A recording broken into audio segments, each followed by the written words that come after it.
إن الحمد لله نحمده ونستعينه ونستغفره ونعوذ بالله من شرور أنفسنا ومن سيئات أعمالنا من يهد الله فلا مضل له ومن يضلل فلا هادي له أشهد أن لا إله إلا الله وحده لا شريك له وأشهد أن محمدا عبده ورسوله يا أيها الذين آمنوا اتقوا الله حق تقاته ولا تموتن إلا وأنتم مسلمون يا أيها الناس اتقوا ربكم الذي خلقكم من نفس واحدة وخلق منها زوجها وبث منهما رجالا كثيرا ونساء واتقوا الله الذي تساءلون به والأرحام إن الله كان عليكم رقيبا يا أيها الذين اتقوا الله وقولوا قولا سديدا يصلح لكم أعمالكم ويغفر لكم ذنوبكم ومن يطع الله ورسوله فقد فاز فوزا عظيما فإن أصدق الحديث كتاب الله وخير الهدي هدي محمد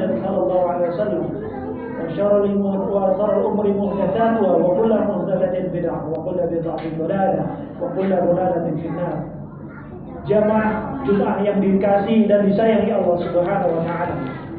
Pertama dan paling utama mari kita panjatkan puja dan puji syukur kita kepada Allah Subhanahu wa taala yang telah memberikan berbagai macam nikmat sehingga kita masih diberikan kesempatan oleh Allah Subhanahu wa taala untuk dapat melaksanakan salah satu kewajiban kita sekaligus kebutuhan kita sebagai seorang yang beriman, yaitu memenuhi undangan Allah Subhanahu wa taala.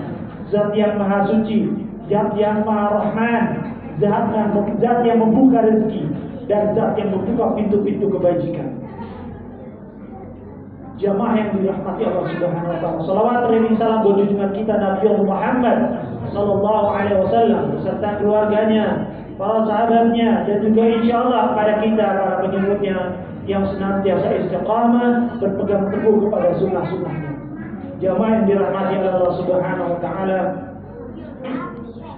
Sebagaimana biasa di dalam setiap khutbah yang khatib mengingatkan kita untuk mari kita beriman kepada Allah Subhanahu wa taala, bertakwa kepada Allah Subhanahu wa taala, wala tamutunna, agar kita wafat atau kita mati illa wa antum muslimun. Ya ayyuhalladzina amanu, wahai orang-orang yang beriman, ittaqullah, takutlah kalian kepada Allah, bertakwalah kalian kepada Allah haqqa tuqatih, dengan sebenar-benarnya takwa, wala tamutunna illa wa antum muslimun, dan janganlah kalian wafat kembali ke hadapan Allah Subhanahu wa taala kecuali dalam keadaan muslim, dalam keadaan sebagai pribadi yang tunduk kepada Allah Subhanahu wa taala, patuh terhadap aturan-aturan Allah, patuh terhadap undang-undang Allah. Jamaah yang dirahmati Allah Subhanahu wa taala, itulah wasiat yang senantiasa disampaikan oleh baginda Nabi sallallahu alaihi wasallam, kemudian diteruskan oleh para sahabat, para tabi'in dan para ulama terdahulu, karena memang kunci dari semua yang kita lakukan berujung kepada nilai-nilai ketakwaan. Karena hanya orang bertakwa yang akan mengalami keberuntungan. Allah Subhanahu wa taala berfirman, "Inna lil muttaqina mafaza." Sesungguhnya orang-orang bertakwa itulah orang-orang yang menggapai kesuksesan. Sosok yang sudah terbukti kesuksesannya ialah baginda Nabi sallallahu alaihi wasallam. Beliau dijuluki sebagai Al-Qur'an berjalan. Wa innaka la'ala khuluqin azim. Sesungguhnya pada diri engkau Nabi Muhammad ala khuluqin azim, mempunyai akhlak yang mulia. Beliau adalah Al-Qur'an yang berjalan. Pada bulan Rabiul Awal ini banyak orang-orang yang kembali mengenang bagaimana membaca kembali sejarah beliau, bagaimana menapaktilasi kehidupan beliau sebagai inspirasi, ya, sebagai contoh teladan, sebagai Allah berfirman di dalam Al-Qur'anul Karim, laqad kana lakum fi Rasulillahi uswatun hasanah. Sungguh telah tampak pada diri Rasulullah uswatun hasanah, contoh teladan yang baik. Karena memang kita butuh contoh. Kalau kita mungkin banyak mendapati orang-orang yang mampu memberi contoh, tapi baginda sallallahu alaihi wasallam bukan hanya memberi contoh, tapi beliau sekaligus menjadi contoh. Banyak hal-hal yang bisa dicontoh dari beliau adalah, yang pertama adalah keteguhan beliau dalam memegang agama ini.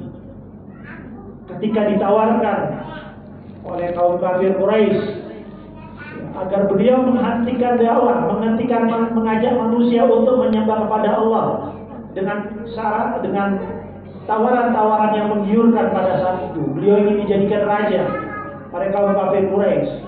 Beliau pun akan dicarikan wanita yang paling cantik di antara bangsa Arab, tetapi beliau dengan halus menolak bahwasanya urusan dakwah itu jauh lebih penting dan beliau mengabaikan hal ini.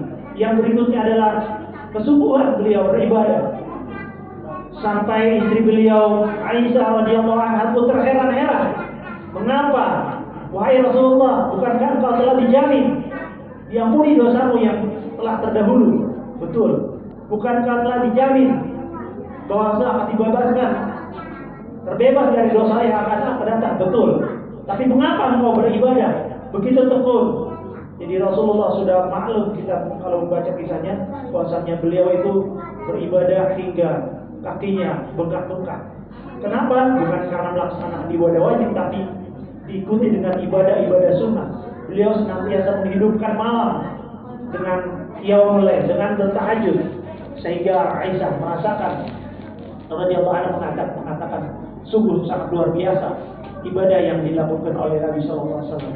Dan Nabi menjawab, mengapa aku tidak boleh menjadi hamba yang bersyukur. Jadi baginda sallallahu alaihi wasallam sudah pada tahap bahwa ibadah yang beliau lakukan adalah sebagai tanda syukur kepada Allah Subhanahu wa taala, karena Allah sudah memberikan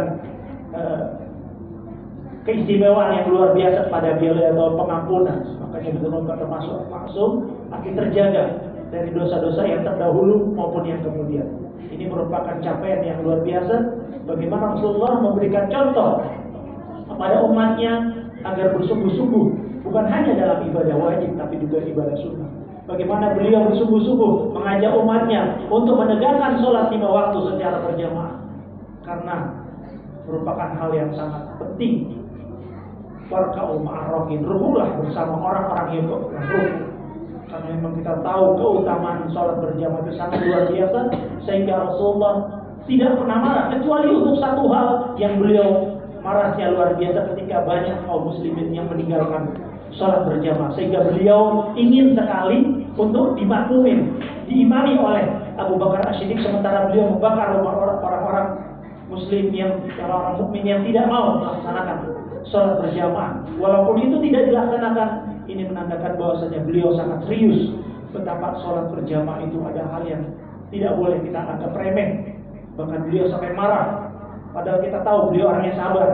Ditimpukin batu oleh bangsa Taif ketika beliau mengajak mereka kepada Islam, sampai darah beliau tercucur, sehingga malaikat penjaga gunung menawarkan, bagaimana menurut engkau wahai Rasulullah, apakah perlu aku balikkan gunung ini sehingga mereka nanti kemudian mereka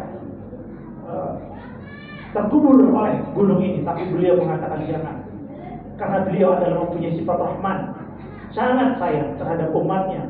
Beliau berharap jangan, karena bisa jadi pada suatu saat mereka pada saat itu mereka belum paham, tapi bisa jadi saat nanti anak cucu keturunan mereka menjadi orang yang beriman.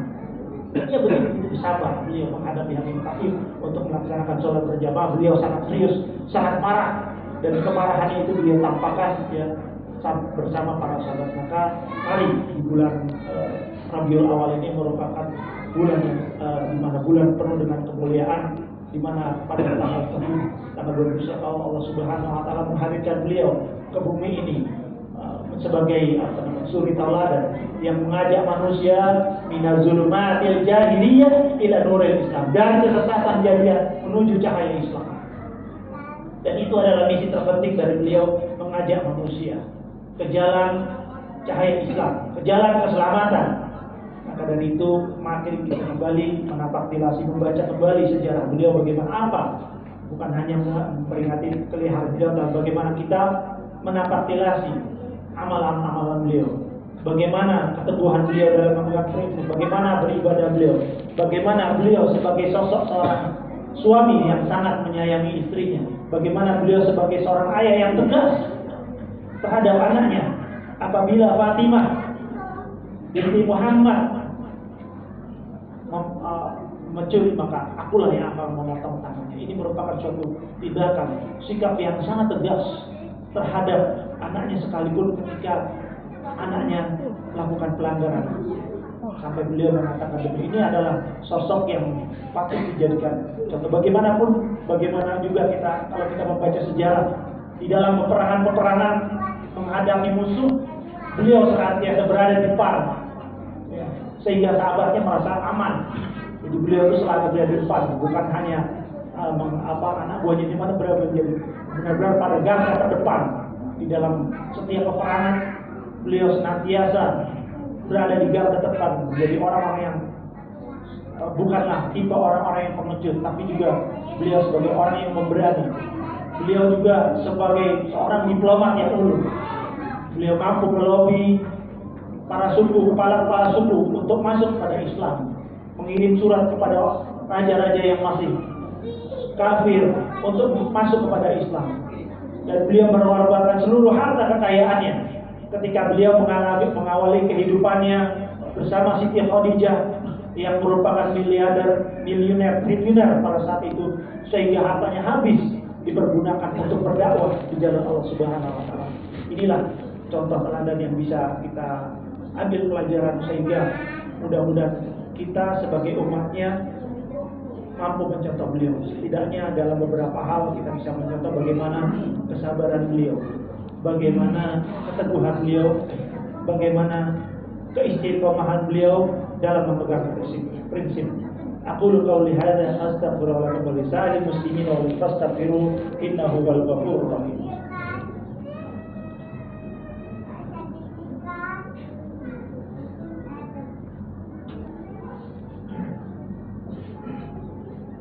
Alhamdulillahilladzi qad hana lil hada an hadallahu asyhadu an la ilaha illallah wa asyhadu anna muhammadan rasulullah.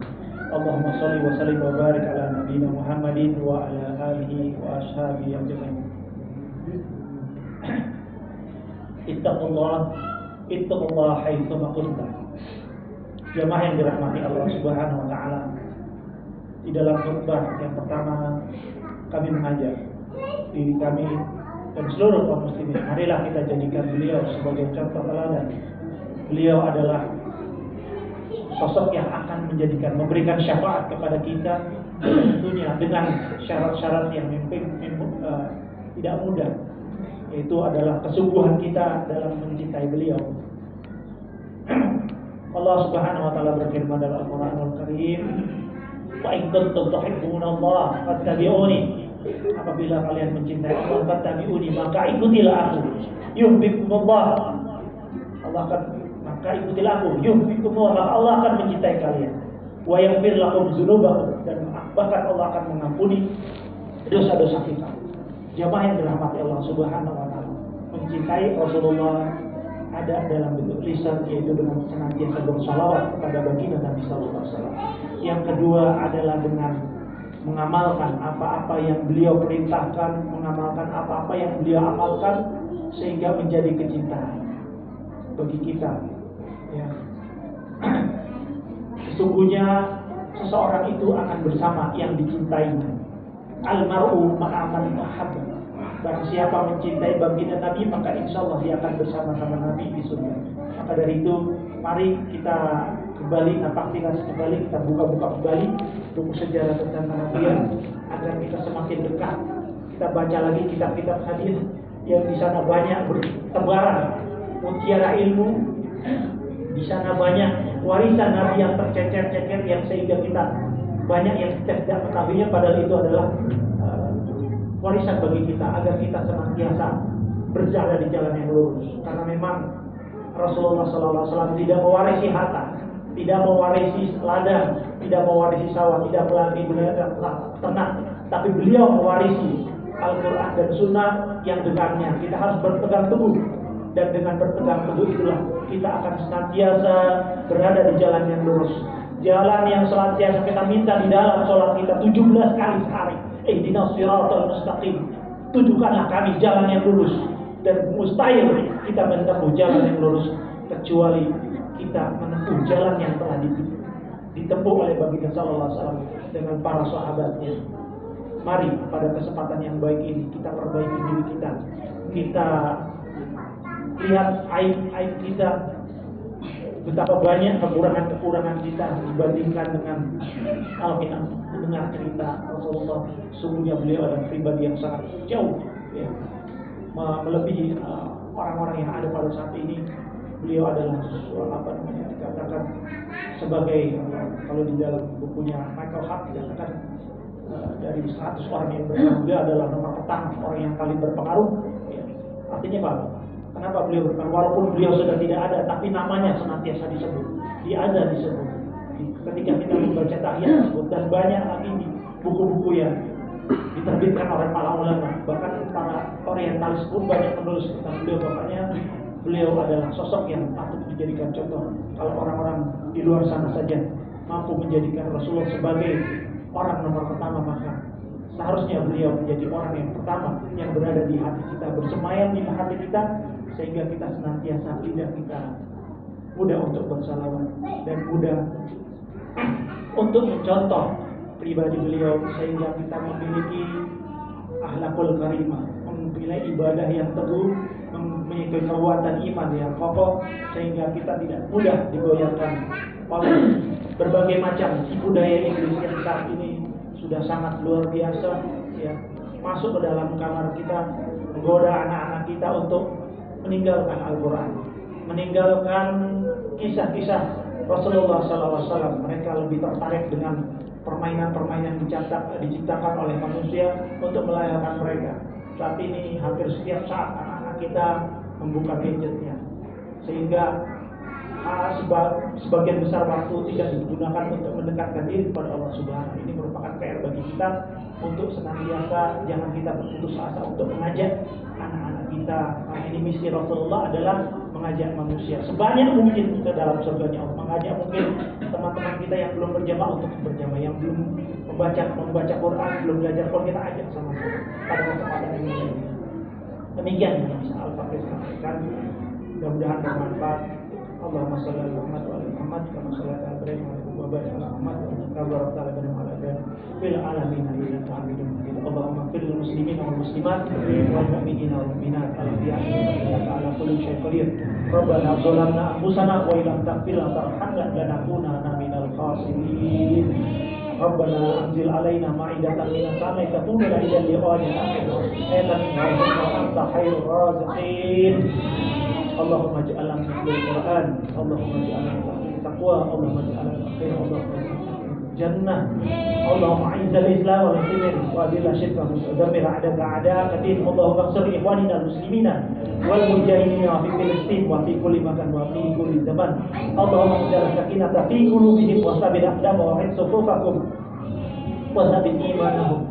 Allahumma ahlikir kabar musyrikin rahmatika ya arhamar rahimin. Rabbana atina fid dunya hasanah wa fil akhirati hasanah wa qina adzabannar. Subhanaka rabbika rabbil izzati amma yasifun wa salamun alal mursalin walhamdulillahi rabbil alamin.